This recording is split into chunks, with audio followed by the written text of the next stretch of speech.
get gay. And that's me, sorry. So I also didn't want to put like pictures of just people holding hands, so these are fun. So my thesis is that get ready for these vocabulary words, homosexuality is a given identity, but whether or not it's thick or thin is dependent on the individual. So, yeah. So history, because it's history of identity class, allegedly. And so the suppression of homosexuality in the past, because people said, like, that's bad. It created groups of people, homosexuals, if they wanted to be, like, gay together, not, like, in that way sometimes, but, like, just, like, as friends, you know? They had to be together in these little, like, they were called, like, ghettos, like, gay ghettos, basically. And these became hotspots for developing gay identity and cultures such as gay bars, bookstores, and stuff like that. And so then events such as Stonewall, the Stonewall riots in 1969, and the AIDS epidemic in the late 1900s, those were sort of turning points to bringing homosexuality into more of a mainstream light or making it more noticed. And these were also factors in how gay people identified themselves.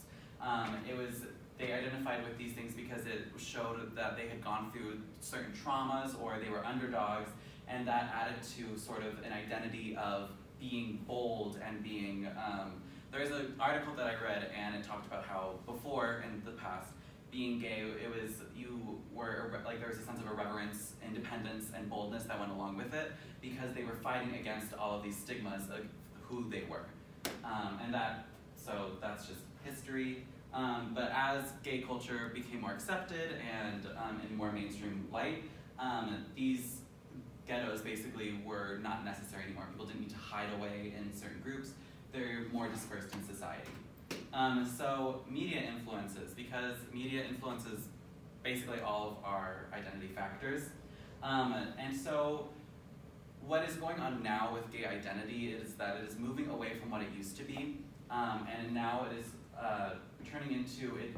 There isn't one way to be gay, and unfortunately, a lot of media just shows one version of what it means to be gay. And so, for a lot of characters in like movies or TV shows or even books, gay characters are really like sassy, flamboyant, and like fashionable. But there's also like negative parts where there's a lot of people that are like rude, they're pretentious, they don't get along with straight men. They're kind of like tokens for like groups of girls, all of these stereotypes that aren't necessarily negative, but they create a boundary of who gay people are expected to be. And this becomes an issue when people aren't in that mold. Because there are gay people that there's nothing about them that is sassy or they don't like fashion or any of that other stuff. Being gay just describes who you're attracted to. And that is kind of what my thesis is getting about, is that there's nothing really that says you have to be sassy, you have to like fashion, all these other things. It's just who you're attracted to, and it is becoming less and less of a big part of people's identity. And so for me, personally, when I came out like in high school, there was an expectation of who I should be. And it was people, a lot of the time when I first started talking to, especially to girls, I'm not trying to at anybody, but like, there's a lot of words that are used in the like conversation, like, oh, that's so fierce, or like fabulous, and the iconic, like, yes, God, I love, yes, queen.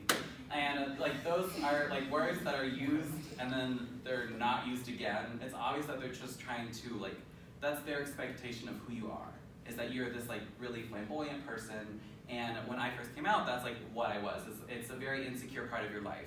When you're first coming out, you're very vulnerable. And so when people are praising you for certain attributes of this behavior, you cling on to them, and it becomes your confidence.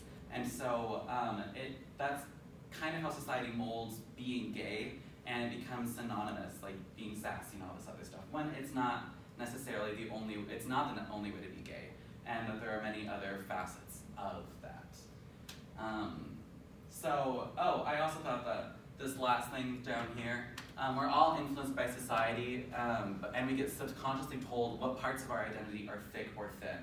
And so it's kind of what I was saying before, is that society tells us what part of being gay is a large part of our identity. Is it the sassiness, all the other stuff? And this goes into other parts of your life, is like being Latin or being black. Like what does that mean?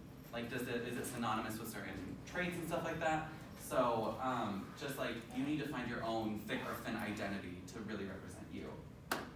In conclusion, that's my thesis again, and yeah, wahoo.